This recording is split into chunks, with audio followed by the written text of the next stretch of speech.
최근에 이제 근황이 뭐 부국 환경이 우리의 미래다라고 해서 책을 또 이 바쁜 와중에 쓰셨더라고요. 그래서 지금껏 많이 얘기를 많이 하셨는데 진정한 부국 환경이 우리나라의 미래가 되는 것인가 되게 의아하게 생각하는 사람들 많거든요. 왜 자꾸 부국 환경 이게 과연 부국 경제 부국 산업이면 몰라도 부국 환경이라는 말을 계속 거듭해서 강조를 하시는 이유가 과연 이 부국 환경이라는 말에 우리나라의 미래가 있는 건지. 우리가 가야 될 길이고 또 그렇게 가게 돼 있습니다. 돼 있는 게 뭔가면은 보십시오.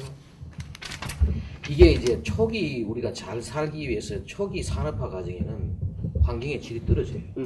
저 유럽도 말이에요. 초기 산업화 과정에서 환경이 나빠졌어요. 굉장히 나쁘다가 다시 이것이 돌아가는 거죠. 이걸 우리가 이제 옛날부터 그런 말은 있어요.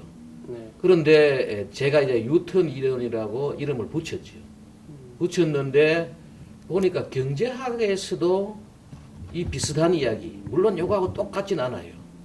경제학에서 그 쿠즈네츠 곡설이라 해가지고 그 하버드 대학교 경제학 교수하던 쿠즈네츠라는 분이 지금은 이제 작고 해줬지만은 이분이 이제 그런 얘기를 했어요. 뭔가 하면은 점점 경제가 좋아지면은 앞으로 환경도 같이 좋아질 거다.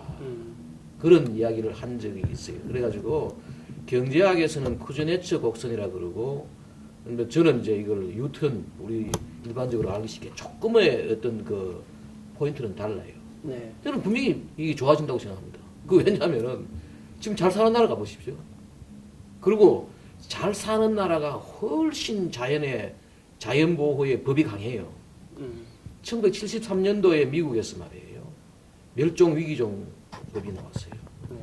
멸종 위기에 처한 것들을 우리가 보호해야 된다. 굉장히 중요한 의미가 있어요. 뭔가 하면 인간이 지금까지 수많은 법을 만들었지만은 다른 생물을 위해 가지고 인간 이외의 생물종을 위해 가지고 만든 법이 이게 처음이라는 거 아니에요. 그리고 우리나라도 2004년도에 만들어졌죠. 우리가 지금 계속해서 잘 살게 되면은 말이에요. 환경이 좋아진다고. 옛날에는 이랬잖아요. 잘 살려고 하는 그 욕망 때문에 결국은 환경이 나빠졌다. 그런데 막상 잘 살려는 말이에요. 먼저 뭘 생각해요? 자신의 건강을 생각하고, 쾌적한 환경을 생각하고, 또 나도 보니까 잘 사니까 자연이 아름다워지는 것처럼 보이고, 내가 살기 힘들 때 말이에요.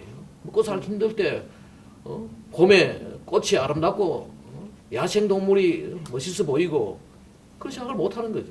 옛날에 우리 못 살 때 뭐였어요? 참새 잡아먹고, 야생 동물이란 결국은 뭐예요? 우리 하나의 먹거리였어요. 물고기 잡아먹고, 강을 그냥 통째로 막아가지고, 물 퍼내가지고, 그걸 잡아먹고 이랬던 거예요. 지금 우리하고 그걸 못 하잖아요. 이 변한, 나는 부국 환경에 대해 가지고 그 의심하는 그 자체가, 나는 그걸 내가 이해 못 하겠어요. 지금 우리 원장님께서는 지금 변화되고 있는 부국 환경이라는 거 우리가 지금 그럼 현재가 부국 환경인가요? 아니면 부국 환경을 해야만 뭐 미래가 오는 건지? 앞으로 우리가 잘 살게 되면은 환경도 좋아진다는 거예요. 그 잘 살고 좋은 환경에서 살 수 있는 길이 열린다는 거예요. 그 대신에 무조건 잘 살면 다 그럼 환경이 좋아지냐 그게 아니에요. 제가 여기 책에서도 이야기했지만은 내가 중요하게 생각하는 건 뭐냐면 절약과 나눔이에요. 지금 현재 보면은 말이에요. 이 잘 사는 나라에서는 너무나 많은 자원을 소비하고 있어요. 에너지도 그렇고 여러 가지 물자들도 소비를 많이 하고 또 너무 많은 쓰레기가 나와요. 그러나 못 사는 데서는 말이에요.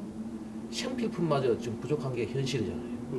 그래서 우리가 부국 환경이 되기 위해서는 저는 절약과 나눔, 잘 사는 곳에서는 절제할 수가 있고, 하나의 예를 들면 이거예요. 우리가 지금 현재 사람이 보통 지금 우리나라를 포함해가지고 이 선진 산업국에서는 말이에요. 한 사람이 하루에 6,000와트 정도의 전기를 써요. 네. 근데 보통 그 전문가에 따르면은 우리가 한 2,000와트만 쓰더라도 충분히 문화생활을 할 수 있다. 네. 미국 같은 데는 지금 10,000와트를 써요. 그런데 내가 생각하는 것은 뭔가 하면은 우리가 전기도 지금보다는 훨씬 줄이고 네. 그 줄여진 전기를 어디 했냐? 가난하고 지금 전 세계적으로 지금 전기를 못 쓰는 나라가 13억인가 못 된다는 거예요. 네. 먹는 물도 지금 뭔가 하면 깨끗한 물을 못 먹는 곳에 뭐 11억 명이 된다는 거예요. 네. 그런 데를 우리가 도와주고 또 우리 국가 내에서도 말이에요. 이 잘 사는 사람들이 이 자원을 전략해가지고 네. 그 어려운 사람들을 도와주고 그게 나는 녹색 문명이라 생각하고 말이에요. 네. 그런 식으로 철저하게 내가 볼 때는 자원 절약, 자원 순환 기술 이런 것들이 필요하고 그렇게 하면은 우리가 다 같이 네. 잘 살 수 있는 그런 곳으로 갈 수 있다는 거죠. 네. 그리고 저 이제 국립환경연구원 원장님 오셔가지고 예. 여기 오시기 전이라도 안한 국립환경과학원을 이렇게 변화시켜야 되겠다. 예. 뭐 조직이든 아니면 단순 연구 업무에서 이런 탈피가 있어야 되겠다라고 해서 생각하셨던 부분이 있으신지. 있죠. 네. 저는 여기 와가지고 첫 번째 내세운 기치가 적어도 국가 위상에 걸맞는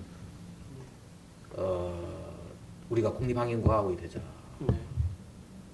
그 연구 자체도 지금 현재 우리가 세계적인 어떤 우리나라의 지금 국력에 막 걸맞는 그런 연구를 해야 되겠다.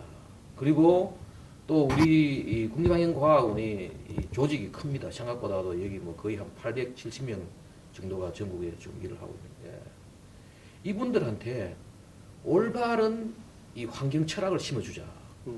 저는 이 많은 사람들은 무슨 뭐 환경공학과, 환경과학과 이러고 다니는 우리 학생들한테도 말이에요. 뭐라 그러냐? 이 환경과학, 환경공학은 다른 과학, 다른 공학과는 달리 철학이 필요한 학문이다. 지금 거의 내볼 때는 이 국립환경과학원의 하드웨어는 거의 국가 이상에 맞다고 생각을 해요. 기술은 아주 좋아요. 거의 뭐 최고는 아니지만은 상당한 수준에 와 있어요. 문제는 뭐냐? 소프트웨어예요. 근데 이 소프트웨어도 여기에 와가지고 일하는 전문위원들이나 아니면 연구사, 연구관 어느 정도는 성실하고 자기 나름대로 박사학위 해가지고 잘 해요. 하는데 문제는 뭐냐? 중견 연구자들의 이 리더급 있잖아요. 리더급만 몇 분야만 이렇게 최고급을 좀 모셔오면은 나는 금방 올라갈 거라고 생각해요. 소위 말하는 이제 그 과부장급들 있잖아요. 거기서 스타 연구자들을 좀 모셔오면은 그 연구라는 게 이거거든요.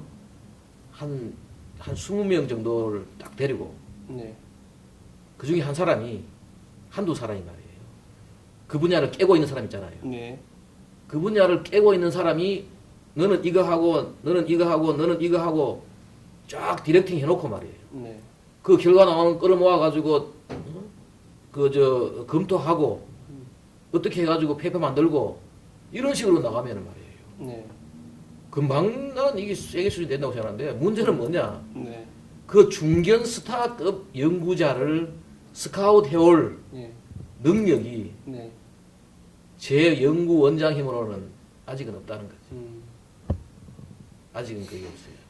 그걸 조금 내보니까 우리 행안부라든지 또 우리 환경부 본부에서 좀 도와주시면은 아주 쉽게 내가 볼 때는 그럼 그런 분들이 와가지고 이제 그분들은 전부 다 연구 지도 있기 때문에 뭔가 하면 장군이죠. 어떤 그 전투에 나가가지고 너는 앞으로 돌격하고 너는 뒤에서 후미를 보고 이 배정할 사람들이 지금 여기에 길러지지 않았다는 거예요. 제가 원장님 생각은 여기 많이 개혁이 돼야 된단 말이죠. 예, 그러면 뭐 조직 개편도 해야 될 것 같고 네. 뭐 여러 가지가 되는데 한계 굉장히 많이 아까 그 스타급 예. 뭐 외부의 연구원들을 모집하려면 우선 예산도 있어야 될 거 아닙니까? 예. 그러면 좀 한계에 부딪혀셔가지고 저는 그 뭐 물론 뭐 예산도 많으면 좋겠고 여러 가지 그 있지만은 그 일종의 뭐 이것 때문에 안 되고 저것 때문에 안 되고 이거는 하나의 핑계라고 생각합니다. 네, 그 저나 또 일부 뭐 사람 나와 비슷한 사람도 있겠지만은 소위 말하가 1%만 가능성이 있으면 해본다는 사람 네, 중에 이제 하나에 굉장히 긍정적으로 나도 일을 하려고 하는 사람 중에 하나예요. 네, 하려고 하는데 여기 와서 이제 조직 개편도 하려고 하고 기능도 좀 바꾸려고 하고 지금 하고 있어요. 네. 하고 있는데 그 기능은 말이에요. 이 두 가지예요. 이 과건이 해야 되는 거는 뭔가 하면은 환경부의 그 정책 지원, 네. 아까 방금 수동적이라는 말씀을 하셨는데 네, 그거는 환경부하고 협의해가지고 상당히 많은 수동적인 요소가 있어요. 네, 그 지원을 해줘야죠. 네. 환경 이 정책이 과학적인 백그라운드가 안 되면은 네, 정책이 제대로 될 수가 없는 거죠. 네, 맞습니다. 수질이 어떻고 대기가 어떻고 어느 강에 지금 수질이 나빠지는지 좋아지는지 응? 이런 것들 다 파악을 해가지고 과학적인 백그라운드가 돼야 돼요. 돼야 되고 또 하나가 뭐냐? 바로 이 환경 정책을 끌어가는 그게 선도적인 연구지요. 네, 이걸 해야 되는데 지금 많은 부분은 수동적인 것이었어요. 네, 나는 앞으로 요걸 기능을 좀 더 넓혀 나가고 있어요. 지금 최근에 그 무슨 뭐 여러 가지 제도도 만들고 네. 에코벨이라는 제도도 만들고 또 황사를 지금 근원적으로 지금 해결하기 위해 가지고 그것도 지금 추진을 하고 있고 네. 또 우리 지금 산림 같은 것들이 지금 산은 무조건 환경에 좋은 줄 알지만은 여러 가지 나쁜 기능도 많아요. 네. 지금 최근에 보면은 뭐 낙엽이 썩어가지고 수질을 오염시키고 뭐 또 낙엽이 덕지덕지 쌓여가지고 메탄 가스가 나오고 오히려 온실가스를 더 배출하는 이런 문제를 만들고 말이에요. 네. 또 남분해성 물질 나오고 뭐 여러 가지 있다. 그 산의 환경 기능에 대해서 지금 아주 그 역점 사업으로 그걸 하고 있고 또 국민들이 녹색 생활을 하려 그러면은 네. 외국 가면 벌써 말이에요. 앞으로 우리가 어떻게 살아야 되는지 지침서 같은 게 다 있어요. 네. 지금 우리나라는 녹색 생활 한자 뭐 말만 하지 네. 녹색 생활 지침서도 하나 지금 없어요. 네. 방금 이야기했던 그 자원 순환 문제, 에너지 절약 문제 뭐 이런 것들이 그것도 지금 우리가 역점 사업으로 지금 왜 음식물 이 쓰레기를 만들지 말아야 되는지 이게 왜 그렇게 중요한지 네. 뭐 이런 것들부터 해가지고 이제 그것도 하고 있고 그런 것도 이제 지금 하고 있어요. 하고 있고 그게 지금 현재 제가 와서 말이에요. 네. 그 새로운 그 역점 사업이라는 게 다 끌어가는 선도해가는 수동적이지 않고 능동적인 것들을 만들어 넣었죠. 그러니까 이분들이 좀 힘들어하죠. 왜냐하면 이 수동적인 것도 많은데 또 다시 하는 일을 또 벌려가지고 말이에요. 네. 그러시면 이제 끝으로 환경 철학이 네. 어떤 겁니까? 우리 박석순 원장님께서 뭐랄까 굉장히 적도 많단 말이죠. 예. 그리고 진보도 많아요. 그렇죠. 팬도 많아요. 예. 아주 진보적인 환경을 추구하시려면 돌판 매집을 많이 맞아야 된다. 네. 누가 그러더라고요. 네. 근데 박석수 교수님은 적들이라고 표현하는 게 맞나 모르겠는데 총탄을 막 맞아가면서도 돌진을 하신다는 거죠. 그래서 그 환경 철학이 유달르시다. 여기 있잖아요, 여기. 환경이 우리 미래다. 네. 그 결국은 환경은 말이에요. 네. 하나의 그 인간을 중심으로 환경을 봐야지. 네. 이 저 자연을 중심으로 이게 보면은 지금까지의 우리나라의 환경 운동이라든지 지금까지의 환경을 전문으로 하는 사람들이 뭐 했는가 하면은 이 책에 나오는 그런 생태 근본주의. 네. 우리 지구의 자연 여기 보면 이런 말 나온다고요. 생태 근본주의 같은 사람들은 무슨 이야기하면은 인간과 다른 동식물은 동격이다. 네. 모든 생명체는 동격이다. 그리고 지구가 살아가기 위해서는 인간이 인구가 줄어야 된다. 뭐 그런 이야기부터 해가지고 이 에티오피아에 에티오피아에 지금 많은 사람들이 굶주리고 있는데 저 굶주리는 사람들한테는 원조를 해주지 말고 네. 굶어 죽게 해야지 저 에티오피아가 다시 자연과 인간이 공생할 수 있는 곳이 될 것이다. 뭐 이런 이야기도 나오고 한다. 또 사회 생태주의 같은 것들은 뭔가 하면은 이 자본주의, 기업주의가 네. 결국은 산업화가 지구를 망쳐가지고 이걸 막아야 된다. 뭐 이런 이야기도 나오거든요. 네. 그거는 보니까 포커스가 인간이 아니고 다른 데 포커스를 한 거예요. 네. 그래서 나는 결국은 환경이라는 게 뭐예요? 왜 환경이 중요하냐?